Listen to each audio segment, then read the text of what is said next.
Lead poisoning. An example. Significant exposures to lead have been documented in construction industry workers, including iron workers, painters, plumbers, heat and electrical workers, as well as carpenters. Exposure to lead in paints and coatings is a known health risk. Let us consider the example of 6 carpenters and their families.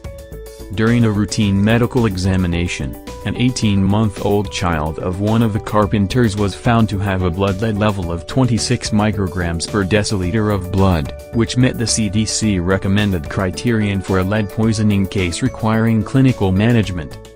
The child's father, who worked for a company that refinished antique furniture, had a blood lead level of 46 micrograms per deciliter of blood. Testing of all 6 carpenters involved in the refinishing work revealed average blood lead levels of 46 micrograms per deciliter of blood. OSHA requires that all employees with blood lead levels greater than 40 micrograms per deciliter should receive medical examination, further testing, and follow-up. An investigation of the worksite revealed that before arriving at the shop, the furniture was chemically stripped of all paint or coatings and was believed to be free of lead. 4 carpenters made necessary repairs using power tools such as saws and planers.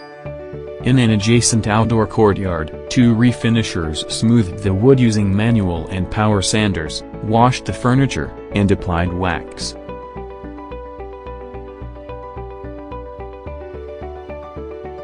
The investigation revealed that wood chemically stripped of lead-containing coatings still retained harmful amounts of lead. Workers routinely ate and drank in work areas, wore no protective equipment, and returned home in work clothes and shoes.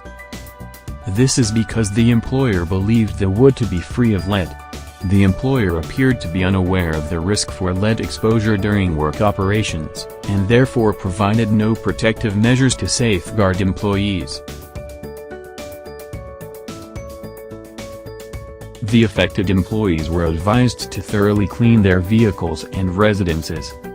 The employer arranged for personal exposure monitoring as well as other workplace improvements, hazard controls, provision of personal protective equipment, good hygiene and housekeeping practices, and medical surveillance and training programs. Upon implementation of these protective measures, the blood lead levels of the affected employees decreased from an average of 46 micrograms per deciliter to 15 micrograms per deciliter of blood within 3 months.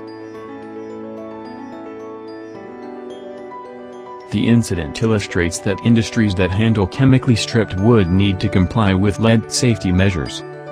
The incident also highlights the importance of conducting a thorough investigation in cases of childhood lead poisoning and taking into account the occupations of adults in the household.